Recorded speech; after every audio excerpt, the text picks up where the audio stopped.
એવું લાગે કે તું દળતા દળતા અડધું તો ખાઈ જઈશ, અડધું જ ઘરે લઈ જઈશ દળીને, એટલે મને હસવું આવે છે. દેરાણી કહ્યું કે મને તો આદત છે દળતા દળતા ખાવાની, તમારે હસવું હોય તો ભલે હસો. થોડી વાર થઈ, બંનેનું દરણું દળાઈ ગયું એટલે બંને પોતાની સુંડલી લઈ અને ચાલતી થઈ.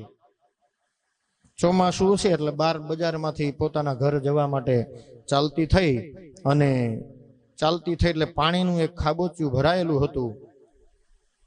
ત્યાંથી ભેંસો આવતી હતી, કોઈ લઈને ભેંસ લઈને આવતું હતું, અને આ બંનેને નીકળવું ને ભેંસનું ભડકવું. ભેંસ કૂદી અને જવા ગઈ, આ બંને ડરી અને દિવાલ સાથે અથડાઈને પડી ગઈ. બે પડ્યો, દેરાણી જેઠાણી બે. ક્યાં પડ્યા? પેલું કીચડ હતું ને ખાબોચિયું એમાં. એટલે પેલી સુંડલી જે હાથમાં હતી દળેલું એ બધું ઢોળાઈ ગયું. આ બધું જ ઢોળાઈ ગયું એટલે પેલી દેરાણી ઊભી થઈ, સુંડલીને હાથમાં લીધી, કપડા સરખા કર્યા, ખરાબ થયા હતા, અને પછી હસવા લાગી.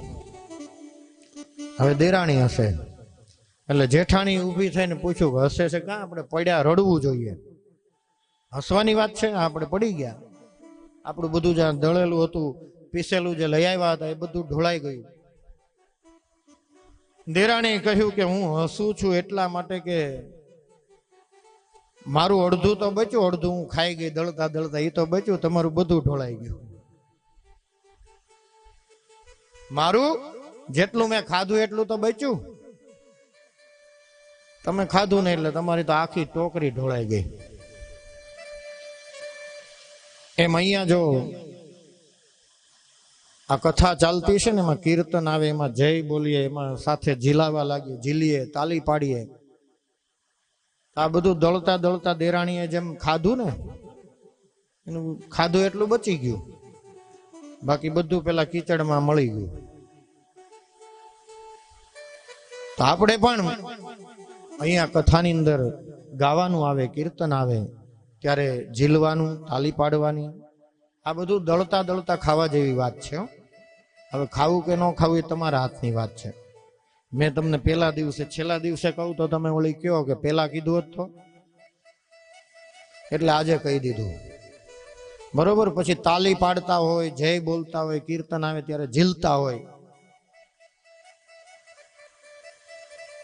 એક ભાઈ આવીને એક દિવસ આ વાત મેં કથામાં કરી ને બાપુ, પૂરી થઈ ને કથા, જેવો હું અહીંથી ઉતર્યો એટલે મને આવ્યા મારી બાજુમાં, મને કે શાસ્ત્રીજી આ તમે ગાવાનું ને તાલી પાડવાનું ને બધું કીધું, જય બોલવાનું, આમ તો અમે બધા બોલતા હોઈએ પણ કોઈક ન બોલતા હોય.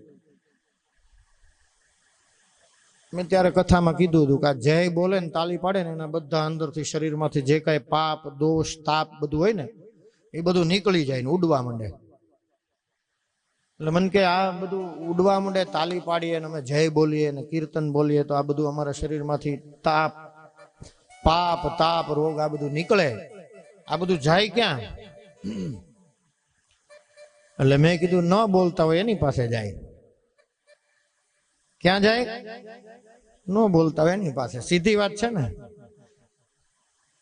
ફૂલ ભીડ હોય એમાં પછી આપને જ્યાં જગ્યા મળે ત્યાં બેસી જઈએ ને. અનિલભાઈ,